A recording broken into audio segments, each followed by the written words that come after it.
Bonjour le Congo, bonjour Kinshasa. Nous sommes samedi 5 août 2023 à la veille de la clôture des 9e Jeux de la francophonie. Je suis à l'esplanade du Palais du Peuple où plusieurs personnes sont en train d'arriver pour assister au concert des Nuits de la francophonie.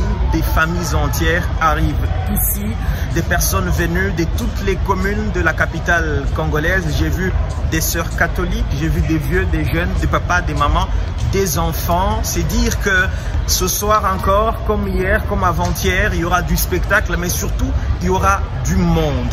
Nous tendons justement vers l'atterrissage de ces Jeux qui ont très bien commencé et qui visiblement vont pouvoir se terminer en toute tranquillité. Ici, à l'esplanade du Palais du Peuple, les gens sont contents de l'organisation, contents des infrastructures qui ont été construites dans le cadre de ces Jeux. Je vous laisse d'ailleurs suivre quelques personnes que nous avons rencontrées et qui ont donné leur avis.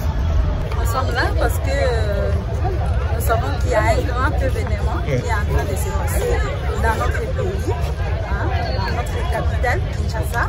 Et nous n'avons pas voulu rater ce grand événement. Nous n'avons pas voulu rester seulement devant nos télés pour suivre ça, mais nous avons préféré venir sur place, vivre ces Jeux de la francophonie, vraiment en live, devant tous les acteurs qui vont participer à la joie de toutes ces personnes qui se sont déplacées d'ici et là pour venir participer au marquer l'événement. Voilà pourquoi nous sommes là. Mais par rapport à l'infrastructure, là, il n'y a pas de doute, c'est très bien organisé.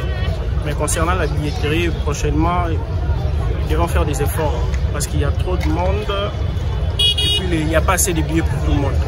Donc ça complique la tâche, surtout au stade des Martyrs. Il y a vraiment du monde et il n'y a pas assez de billets.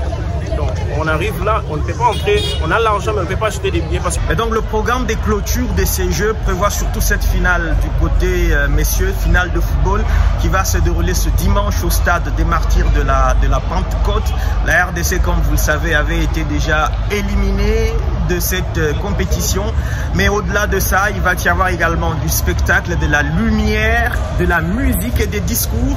Le président de la République va prendre parole comme à l'ouverture pour clôturer officiellement les 9e Jeux de la francophonie. La directrice des Jeux de la francophonie a donné une conférence de presse en ligne vendredi et s'est dit satisfaite de l'organisation générale de ces Jeux, au-delà justement de quelques incidents qui ont été déplorés ça et là, comme ce que vous venez d'entendre, l'insuffisance des billets. Il y a tellement du monde, mais il y a très peu de billets. Tout le monde ne peut pas accéder malheureusement. Pourtant, la fête aurait dû être totale.